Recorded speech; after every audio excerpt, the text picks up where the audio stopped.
അല്ലാഹുവിന്റെ പ്രവാചകൻ അവിടെന്ന് പറഞ്ഞു തരുന്നു, രണ്ടാമത്തെ വിഭാഗമാരാ?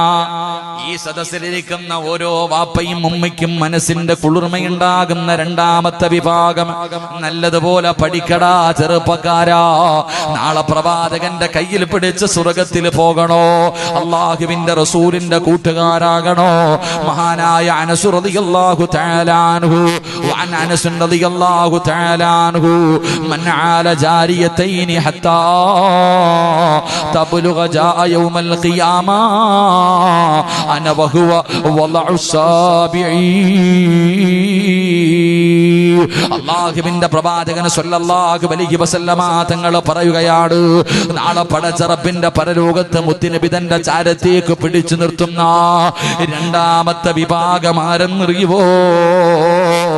ഏതെങ്കിലും ഒരു വാപ്പയും ഉമ്മയും ഏതെങ്കിലും ഒരു മാതാപിതാക്കള് രണ്ട് പെൺമക്കളെ നല്ലതുപോലെ വളർത്തി അവരെ വിവാഹം കഴിച്ചു വിട്ടാ അവര് നാളെ സ്വർഗത്തിൽ എന്റെ കൂട്ടുകാരാണെന്ന് ആദരവായ പ്രവാചകൻ നബി മുഹമ്മദ് മുസ്തഫ.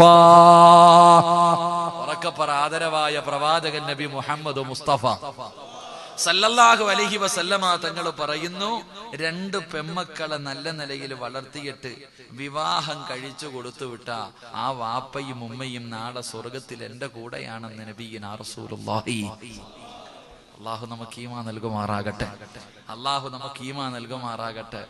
ഇത് ആരോടാ പറയുന്നത്? പെണ്ണാണെന്നറിഞ്ഞ അപ്പൊ തന്നെ കലയാൻ നോക്കുന്നവരോടാ. ഇതാരാ നമ്മൾ മനസ്സിലാക്കേണ്ടത്? പെൺകുട്ടികൾ. എന്റെ പ്രിയപ്പെട്ട സഹോദരങ്ങളെ, മഹാനായ നബി മുഹമ്മദ് മുസ്തഫ, ഉറക്കപ്പറ, മഹാനായ നബി മുഹമ്മദ് മുസ്തഫ. പക്കറ്റിന് സമയമായില്ലേ? ഇരിപ്പുറക്കണില്ല. ശരി, എല്ലാരും ഒന്ന് പോക്കറ്റ് കൈ. എന്റെ പ്രിയമുള്ള സഹോദരങ്ങളെ, മഴത്തുള്ളികൾ പെയ്തിറങ്ങുന്ന രാവ് അല്ലാഹു കരുണ ചെയ്ത സദസ്സായത്. പെയ്ത മഴ അല്ലാഹു നിർത്തി തന്നിരിക്കുന്നത് ഈ സദസ്സിന്റെ മഹത്വം നിനക്ക് മനസ്സിലാക്കാനാ. അസ്സദഖത്തു റദ്ദുൽ ബലാ, അസ്സദഖത്തു റദ്ദുൽ ബലാ. അല്ലാഹുവേ, സദഖ വിപത്തുകളെ തട്ടിമാറ്റുമെന്ന് നബി മുഹമ്മദ് മുസ്തഫ സല്ലല്ലാഹു അലൈഹി വസല്ലം. ബിസ്മില്ലാ. അതുകൊണ്ട് ക്യാൻസർ എന്ന് പറയുന്ന രോഗം വന്നു. മംഗലാപുരത്ത് കൊണ്ടിട്ടപ്പോ ഡോക്ടർ പറയുന്നു, വേണമെങ്കിൽ കൊണ്ടുപോക്കോ, ഇട്ടിട്ട് കാര്യമൊന്നുമില്ല. അപ്പൊ 1000ന്റെ നോട്ടും കൊണ്ട് വരുന്നതിനേക്കാളും നല്ലത് ഇപ്പൊ കൊടുക്കണല്ലേ. 2 കിഡ്നിയും തകർന്നുപോയി, മാറ്റിവെക്കാം 30-35 ലക്ഷവും. ആ സമയത്ത് 500 കൊടുക്കുന്നതിനേക്കാളും നല്ലത് ഇപ്പോഴേ അതങ്ങ് ശിഫയാക്കുന്നതല്ലേ. കൊടുക്കുമോനെ. അസ്സദഖത്തു റദ്ദുൽ ബലാ, സദഖ വിപത്തുകളെ തട്ടിമാറ്റുമെന്ന് ജീവിതത്തിൽ ഒരു തമാശയ്ക്ക് പോലും കള്ളം പറയാത്ത നബി മുഹമ്മദ് മുസ്തഫ. അള്ളാന്റെ മുത്ത് നബിയല്ലേ പറഞ്ഞ്. എന്തിനാ സഹോദര ഈ കാണുന്ന ബിൽഡിങ്ങിന്റെ അകത്ത് ഇവിടെ അള്ളാഹുവിന്റെ ദീൻ പഠിക്കുന്ന കുറച്ച് മക്കള് വരാറുണ്ട്. ഞാൻ 2 കൊല്ലം മുമ്പോടെ വന്നു. കുറച്ച് പെൺകുട്ടികളല്ലേ അള്ളാഹുവിന്റെ പരിശുദ്ധമായ ദീൻ പഠിക്കുന്ന ഇന്നത്തെ പെൺമക്കളുടെ അവസ്ഥയൊക്കെ അറിയാലോ. അങ്ങനത്തെ കാലഘട്ടത്തിൽ അള്ളാഹുവെ ഹിജാബൊക്കെ ഇട്ടുകൊണ്ട് കുറച്ച് മക്കൾ ഇവിടെ പഠിക്കാൻ വരും. ആ മക്കൾക്ക് വേണ്ടിയല്ലേ. അൽഹംദുലില്ലാഹ്, മനസ്സറിഞ്ഞിട്ട് കൊടുക്ക്. അള്ളാഹു നിങ്ങളുടെ ദുനിയാവും ആഖിറവും അള്ളാഹു വെളിച്ചത്തിലാക്കി തരുമാറാകട്ടെ. എന്റെ പ്രിയപ്പെട്ടവനെ, എത്ര പെട്ടെന്നാ മനുഷ്യന്മാര് വീണ് മരിച്ചു പോകുന്നത്. എന്റെ ചെറുപ്പക്കാരാ, മോനെ, എത്രയോ ആവശ്യമില്ലാത്ത കാര്യത്തിന് കളയുന്നടാ. ബൈക്കിലൊക്കെ പായുന്നവനല്ലേ മോനെ. എത്രയോ ആക്സിഡന്റുകൾ കണ്ണുകൊണ്ട് കാണുന്നവനല്ലേ ചെറുപ്പക്കാരാ. അതുകൊണ്ട് മക്കളെ, വിപത്തുകൾ അള്ളാഹു തട്ടിത്തരുമടാ. ഈ അടുത്തല്ലേ സുള്ളിയത്ത് പടച്ചവനെ വിവാഹം ഉറപ്പിച്ചു വെച്ചിരുന്ന 2 ചെറുപ്പക്കാർ അതിനെ ഒരാഴ്ച മുമ്പ് ഇങ്ങനെ 3-4 എത്രയോ ആക്സിഡന്റുകൾ നമ്മൾ കാണുന്നു. സഹോദര, നമ്മളും വാഹനങ്ങളിൽ സഞ്ചരിക്കുന്നവരാ. അള്ളാഹു നമ്മളെ കാത്തിരക്ഷിക്കുമാറാകട്ടെ. അതുകൊണ്ട് മനസ്സറിഞ്ഞിട്ട് എല്ലാവരും ഒരു നല്ല സ്വതക്ക, ഒരു 3 സ്വലാത്ത് സ്വല്ലല്ലാഹു അലാ മുഹമ്മദ് സ്വല്ലല്ലാഹു അലൈഹി വസല്ലം, സ്വല്ലല്ലാഹു അലാ മുഹമ്മദ് സ്വല്ലല്ലാഹു അലൈഹി വസല്ലം, അല്ലാഹുമ്മ സ്വല്ലി അലാ മുഹമ്മദ് യാ റബ്ബി സ്വല്ലി അലൈഹി വസല്ലം. കരുണക്കടലായ ദയാലുവായ അല്ലാഹ്, പടച്ചവനെ, നിന്റെ ദീനിന് വേണ്ടിയാണ് തമ്പുരാനെ ആരെല്ലാം മനസ്സറിഞ്ഞുകൊണ്ട് ഒരു സദഖ കൊടുക്കുന്നു. കരുണക്കടലായ അല്ലാഹ്, അവരെ നീ കൈവിടല്ലേ തമ്പുരാന്. ഏതെങ്കിലും മാരകമായ രോഗത്തിന്റെ അണുക്കൾ അവരുടെ ശരീരത്തിലുണ്ടെങ്കിൽ ഈ പെയ്യുന്ന മഴത്തുള്ളികൾ കഴുകി ശുദ്ധമാക്കണേ അല്ലാഹ്. അവിടെ രോഗങ്ങൾ ശിഫയാക്കണേ അല്ലാഹ്.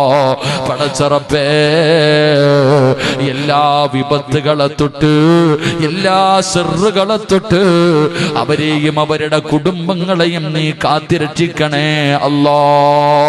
അതുകൊണ്ട് എന്റെ പ്രിയമുള്ളവരോട് നാളെ അല്ലാഹുവിന്റെ പ്രവാചകന്റെ കൂട്ടുകാരായി മുത്തുനബിയുടെ കൂടെ സ്വർഗത്തിലേക്ക് കടന്നു പോകുന്ന രണ്ടാമത്തെ വിഭാഗം ആരെന്നറിയുമോ? പ്രവാചകൻ അവിടെന്ന് പറയുന്നു, രണ്ട് പെമ്മക്കളെ നല്ല നിലയിൽ വളർത്തി അവരെ വിവാഹം കഴിച്ചു വിടുന്ന മാതാപിതാക്കളോ സ്വർഗത്തിൽ എന്റെ കൂടെയാണെന്ന് നബി മുഹമ്മദ് മുസ്തഫ സല്ലല്ലാഹു അലൈഹി വസല്ലമ തങ്ങൾ പറയുമ്പോ ഒരിക്കൽ അല്ലാഹുവിന്റെ പ്രവാചകന് പള്ളിയിലിരിക്കുകയാണ്. മുത്തുനബി അതാ പള്ളിയിലിരിക്കുമ്പോ പ്രവാചകന്റെ മുന്നിൽ സ്വഹാബത്ത് ഇങ്ങനെ ഇരിക്കുന്നുണ്ട്. അല്ലാഹുവിന്റെ പ്രവാചകൻ അവിടെ നിന്ന് പ്രസംഗിച്ചു കൊണ്ടിരിക്കുകയാണ്.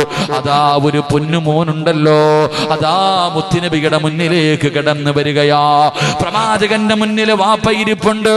ഒരു ചെറിയ ആൺകുട്ടിയുണ്ടല്ലോ, ഓടി വന്ന് വാപ്പാടെ ചാരത്ത് വന്നപ്പോ വാപ്പയതാ കെട്ടിപ്പിടിച്ച് കവിളിൽ ഒരു ഉമ്മ കൊടുത്തു. എന്നിട്ട് തന്റെ പൊന്നാര മകനെ പിടിച്ച് മടിയിലിരുത്തി. അല്ലാഹുവിന്റെ പ്രവാചകനൊന്നും മിണ്ടിയില്ല. മകൻ ഓടി വന്നു. വാപ്പ തന്റെ മകന്റെ കവിളിൽ ഒരു ഉമ്മ കൊടുത്തിട്ട് പിടിച്ചു മടിയിലിരുത്തി. കുറെ സമയം കഴിയുമ്പോ ആ മനുഷ്യന്റെ പൊന്നാര മകള് വാപ്പാടെ അടുക്കലേക്ക് വരികയാ. ആ മനുഷ്യന്റെ പെൺകുട്ടിയുണ്ടല്ലോ, ആ പൊന്നുമോള് ഉപ്പാന്റെ അടുക്കലേക്ക് വന്നപ്പോ ആ മനുഷ്യനതാ പൊന്നുമോളുടെ കവിളിലും ഒരു ഉമ്മ കൊടുത്തു. എന്നിട്ട് ആ കുഞ്ഞിനെ എടുത്ത് താഴെ ഇരുത്തി. അല്ലാഹുവിന്റെ റസൂൽ ആ രംഗം കാണുമ്പോ അവിടെ നിന്ന് വിളിച്ചു പറഞ്ഞു, മാ അദൽ തീ. അവിടെ നിന്ന് അല്ലാഹുവിന്റെ റസൂൽ പറയുകയാ, ആ സ്വഹാബിയോട് വിളിച്ചു പറഞ്ഞു, നീ നീതി കാണിക്ക്, നീ നീതി കാണിക്ക്. ഒന്നുകിൽ രണ്ടു മക്കളെയും താഴെ ഇരുത്ത്, അല്ലെങ്കിൽ ആ മകളെയും നീ മടിയിലേക്ക് കയറ്റി ഇരുത്തെന്ന് നബി മുഹമ്മദ് മുസ്തഫ സല്ലല്ലാഹു അലൈഹി വസല്ലമ തങ്ങൾ പറയുമ്പോ പ്രവാചകന് പെമ്മക്കളോട് വല്ലാത്ത ഇഷ്ടമായിരുന്നു. അല്ലാഹുവിന്റെ റസൂലിന് പൊന്നാര മകളോട്, പെണ്ണായ ഫാത്തിമയോട് വല്ലാത്ത ഇഷ്ടമായിരുന്നു.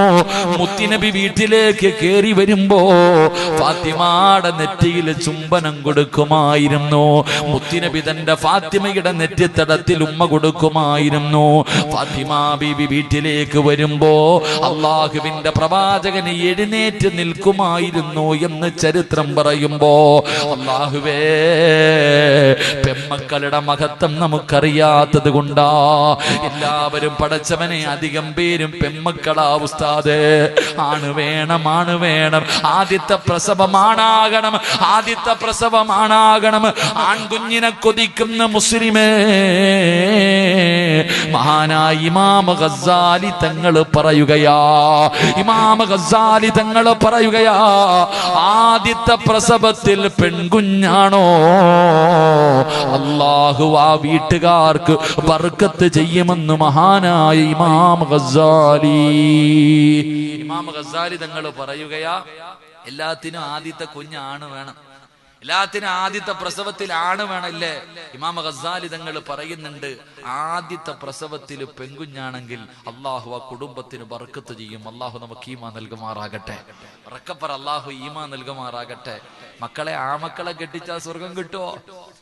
ആ മക്കളെ കെട്ടിച്ചാൽ സ്വർഗം കിട്ടുമോ? ഇല്ല. രണ്ട് പെമ്മക്കളെ.